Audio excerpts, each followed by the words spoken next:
Corte rápido. Faca. É Tramontina. É porque a ideologia parece você vender uma ideia de que se você for tratar de questões de gênero na escola, você estaria influenciando crianças e adolescentes a se tornarem homossexuais ou transexuais, como se isso fosse possível. Isso não é verdade. Não é? Não existe opção, escolha sexual, existe orientação sexual, porque a pessoa nasce assim, com essa atração, com esse desejo.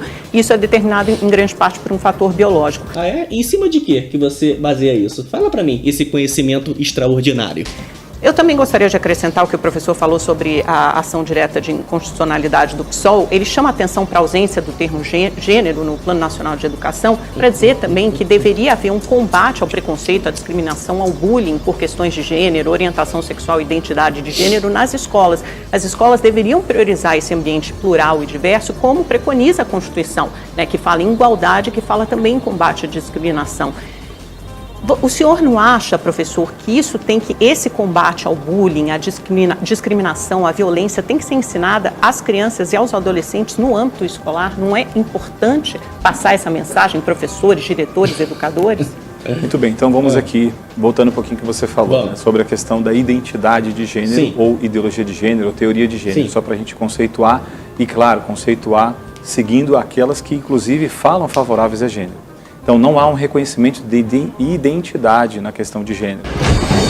Judith Butler, no seu livro Problema de Gênero, ela mesma menciona, ela advoga pela superação de uma identidade, de um sistema patriarcal, opressor, que fala de identidade, essencialismo, coisas assim que ela vai tratar na sua obra. Sim. Então, quer dizer isso aqui na prática para quem quer entender? Olha, eu não estou defendendo uma pessoa, eu falo que não tem algo definido, não existe.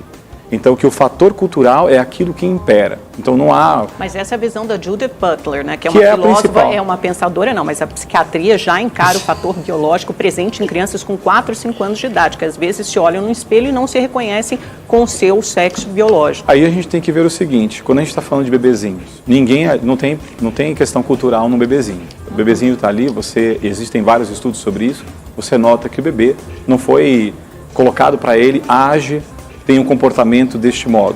O que se verifica claramente é que não tem questão comportamental. Então ele tem ali algo definido dele, que não é apenas biológico, é verdade, mas também é biológico. Então a gente não extrapola como se de fato o fator externo, o fator cultural fosse o imperativo, que é o que gênero quer dizer. Ele quer negar a realidade. E inclusive quando você fala que tem uma teoria, uma questão científica, muito pelo contrário, todas as teóricas de gênero dizem claramente que elas não querem provar nada. Não há embasamento científico. Você está extrapolando a própria ciência. Que porrada, hein? Veja, se colocamos isso numa escola, biologia, temos que esquecer toda uma tradição milenar do que nós conhecemos sobre o ser humano. Exatamente. Cromossomos, hormônios, do que próprio é do ser humano. Dizer que tudo isso aqui é praticamente como nós somos subjugados. Nossos órgãos genitais que se complementam, ou seja, aqui não tem questão comportamental. Ninguém vai negar isso, só que existe uma questão biológica e existe uma questão psicológica, que é como você se vê, como você se reconhece, por quem você se sente atraído.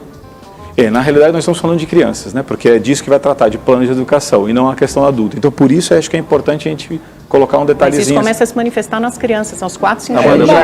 Vamos. Só colocar o seguinte, o gênero, para a gente entender de modo bem simples, ele é uma plataforma política. Se ele não tivesse esses grupos fundamentalistas que não têm embasamento, são anticientíficos, se eles não tivessem essa força de lobby em todos os lugares, isso daqui seria algo assim relegado, esquecido, porque a medicina, a psicologia, como nós podemos ver também, tem digamos assim, uma visão sobre isso muito diferente. Então há uma imposição de uma plataforma de poder desconhecida. Se vende uma coisa, mas sua intenção é bem diferente. Eu discordo. Deixa eu entrar aqui sobre o que a Amanda falou um pouquinho. Eu fui ensinado desde muito pequeno a respeitar e ser respeitado. Nunca dividiram para mim a humanidade, né, entre homens e mulheres, negros, brancos, amarelos, vermelhos, homossexuais, heterossexuais.